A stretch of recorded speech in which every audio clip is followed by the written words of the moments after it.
Hello दोस्तों, आज मैं फिर से आप सभी के लिए लेके आ गया हूँ एक नई कहानी। और आज की इस कहानी का नाम है मूर्ख कछुए की कहानी। एक तालाब में एक अपोलो नामक कछुआ रहा करता था। वह कछुआ बहुत बातूनी था। दूसरों से बात करते समय बीच बीच में टोका टाकी करना उसकी आदत थी। एक दिन दो हंस उस तालाब में आए। उन हंसों का नाम प्लूटो और लूना था। उन्हें तालाब के आसपास का वातावरण बहुत अच्छा लगा। उस दिन के बाद से वे प्रतिदिन उस तालाब में आने लगे। अपोलो कछुआ उन्हें प्रतिदिन उस तालाब में आते देखता।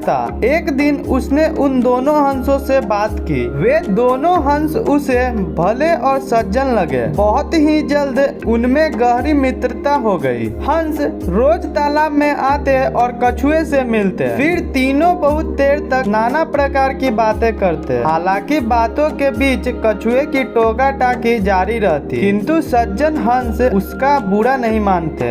एक बार उस क्षेत्र में भयंकर अकाल पड़ा। सभी नदी तालाब सूखने लगे। वह तालाब भी सूखने लगा जहाँ कछुआ रहता था। एक शाम जब हंस उससे मिलने आए तो उन्होंने कछुए को बताया कि वे दोनों वह स्थान छोड़कर वहाँ से 20 कोस दूर स्थित एक अन्य झील पर जा रहे हैं जो पानी से लबालब है। यह सुनकर कछुआ दुखी हो गया और आंखों में आंसू भरकर बोला, मित्रों, कुछ ही दिनों में ये तालाब सूख जाएगा। मेरा मरण तो निश्चित है, किंतु इस बात से अधिक दुखी मुझे इस बात का है कि अपनी अंतिम घड़ी में मैं अपने परम मित्रों को देख नहीं पाऊंगा। कछुए की इस बात पर दोनों हंस उदास हो गए। उन्हें कछुए से सहानुभूति थी। वे बोले, मित्र अपोलो, हम तुम्हें यहाँ अकेले छोड़कर नहीं जाएंगे। हम तुम्हें भी अपने साथ ले जाएंगे। हमारी मित्रता और साथ सदा बना रहेगा। फिर कछुए ने बोला, लेकिन ये कैसे संभव है मित्रों? तुम दोनों तो उड़कर चले जाओगे। मुझे तो धीरे धीरे चलकर उस स्थान तक पहुंचने में महीनों लग जाएंगे। हो सकता है कि बीच रास्ते में ही मेरे प्राण पखेरु उड़ जाएंगे। तुम दोनों चले जाओ, मैं तुम्हें याद करके अपने दिन व्यतीत कर लूंगा। हंसों ने कछुए की बात नहीं मानी और उसे अपने साथ ले जाने का उपाय सोचने लगे। सोचते सोचते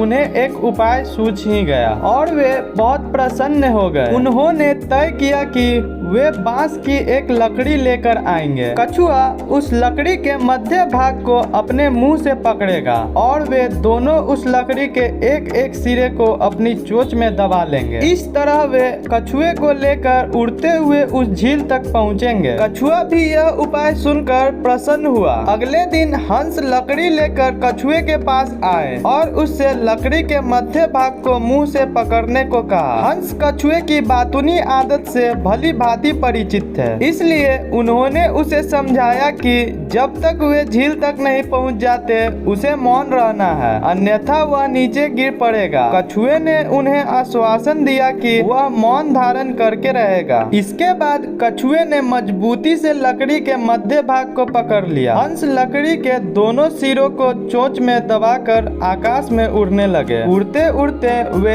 एक कस्बे के ऊपर से गुजरे। तभी किसी ने आकाश के उस विचित्र नजारे को देख लिया। वह दूसरे लोगों को बताने लगा, देखो देखो, आकाश में कछुआ उड़ रहा है। एक मुंह से दूसरे मुंह होते हुए ये बात पूरे कस्बे में फैल गई। लोग घरों के बाहर निकल आए और शोर मचाने लगे। यह शोर सुनकर कछुए से न रहा गया और वह हंसों से बोला, ये लोग हमें देख इतना शोर क्यों मचा रहे हैं? बोलते ही कछुए के मुंह से लकड़ी छूट गई और वह सीधे जमीन से आ टकराया। जमीन से टकराते ही उसके प्राण पखेरु उड़ गए और उसकी वहीं पे मृत्यु हो गई।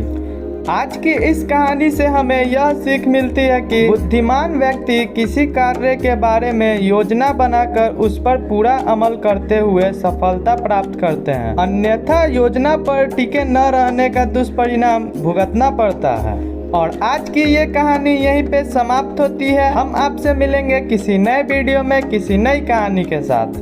Thanks for watching. और आपको यह कहानी अच्छी लगी हो तो एक लाइक और एक प्यारा सा कमेंट जरूर से कर दीजिएगा। ऐसे ही नई नई मजेदार कहानियों के लिए हमारे चैनल को सब्सक्राइब करें और बेल आइकन को दबा दें।